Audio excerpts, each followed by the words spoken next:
sorry for the late update. I got woken up quite a lot by my cat, so I had a very interrupted sleep, so I'm going to probably take it easy today. But there is something of note, is that the risk calc is off at the big picture. We actually teetered over into positive territory, meaning that the retail guys are now net positive. They're now net bullish across risk, across the weekly time frame.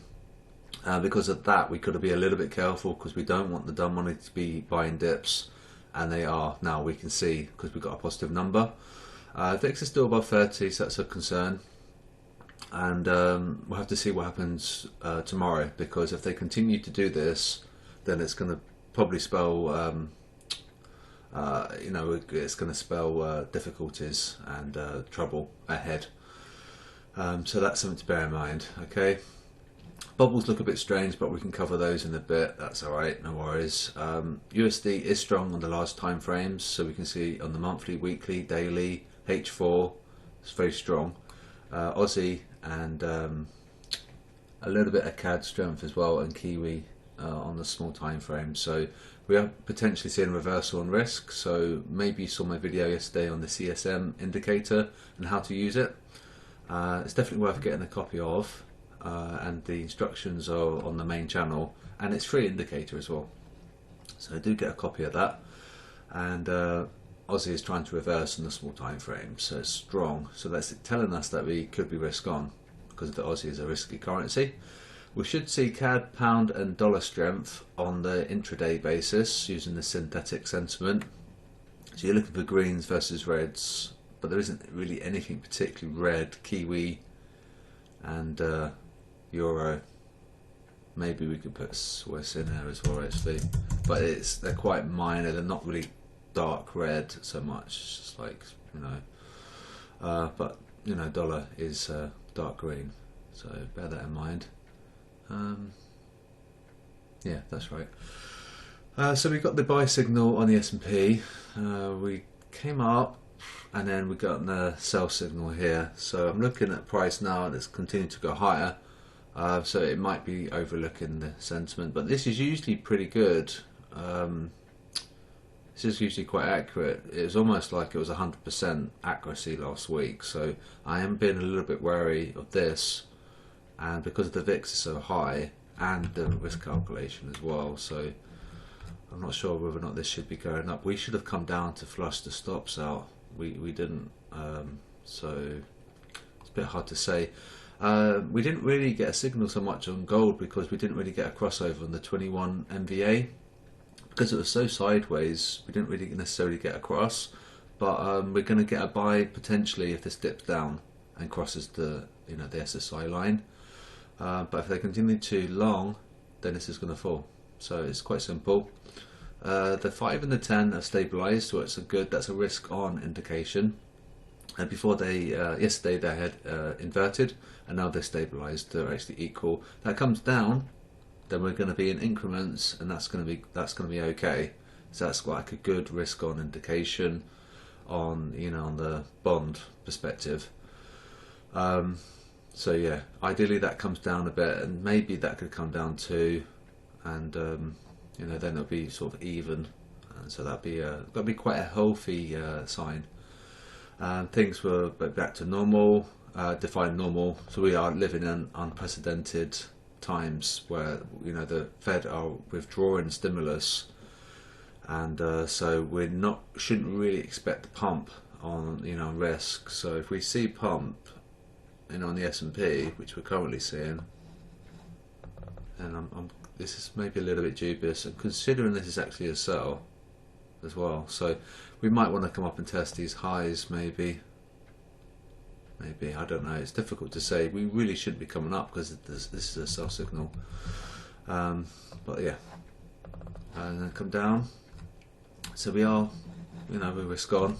There's no doubt about it on a technical perspective. The greens are saying the indices are rallying, but whether or not they should be is a different question. I suppose trade what you see, not what you think, maybe.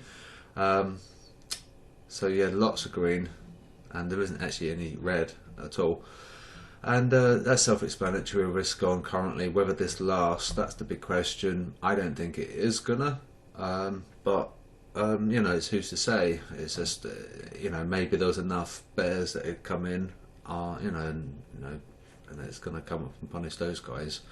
We cannot rely on cross-yen to give us clues about US 500 direction, as the correlation is weak across the board. AJ is only correlating 55% probability, so it's weak. If it's in the high 90s or in the high 80s, then that's great. It's a great correlation. Or you know, on the minus 80s or minus 90s, that's a good negative correlation. But currently it's weak, so don't necessarily look for cross-yen to give us clues.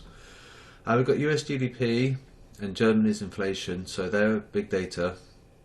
That's well, that was in 34 minutes, so it's coming up shortly. But the US GDP, apparently Powell's going to be looking at this figure, so this is going to possibly be a bit of a mover. We might be risk on until this, and then we're going to fall, because you know, we are currently a sell on the S&P, according to, you know, the FXCM trading station, which is pretty damn accurate, because it was really spot on last 2 weeks. Every time where it said buy, it was a buy, and currently saying sell. So SLC update, largest movement was pound yen towards sell, but we've got to remember that at the big picture it was buy, because you know, you want green, green, green, and you want red, red, red. So there's Kiwi, red, red, red.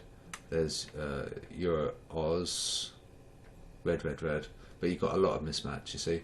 Green, green, red, green, green, red. Green, green, red, so you know it's a mismatch, so it's difficult. Gold is a sell, as you can see.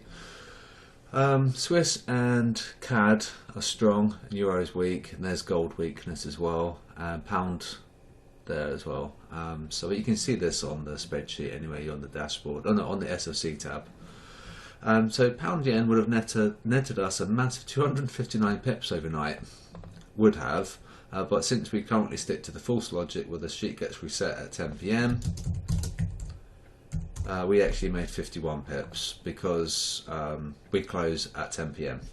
But had we not have closed at 10 PM, at 7:30 AM the following day, we would have got this. So it proves that the signals are working fantastically. Whether or not we might want to revisit the 10 PM close logic, you know, maybe that's something we can think about.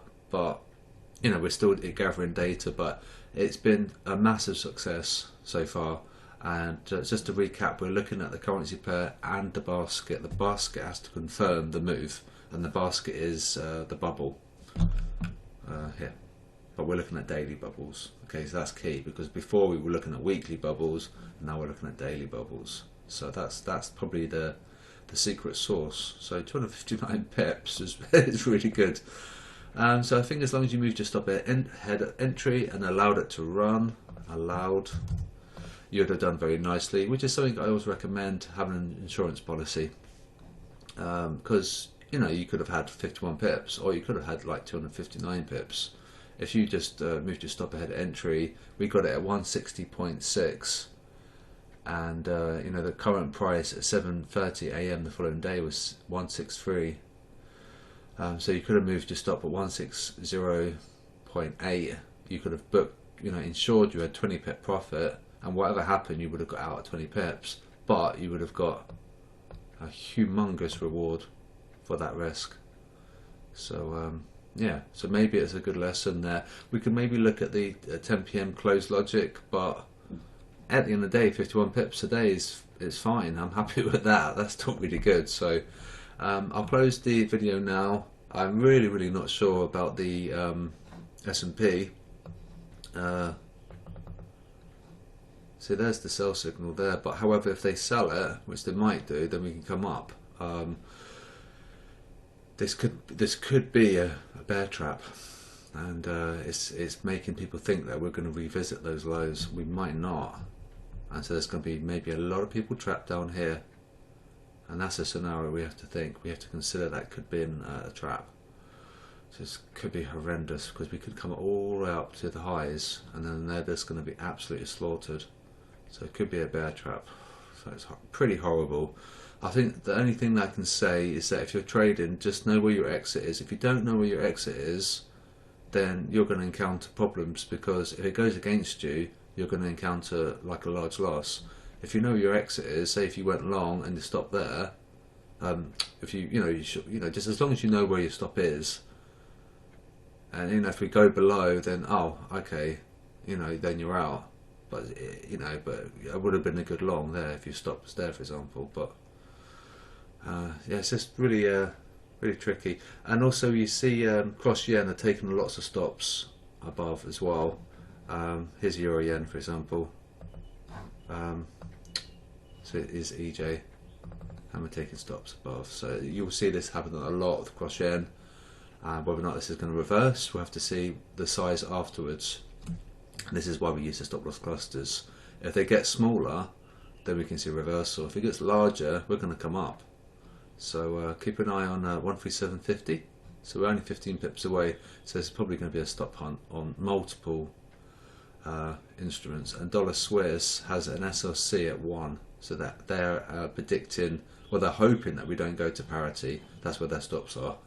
Right, so I'll wrap up now, and I don't know what to say about the S&P. We should be falling, but it could be a bad trap. So just trade safely and know your exit. If you don't know your exit, you're going to encounter losses, and then I'll lose you guys, and I don't want that to happen. So trade safely, and I'll speak to you soon.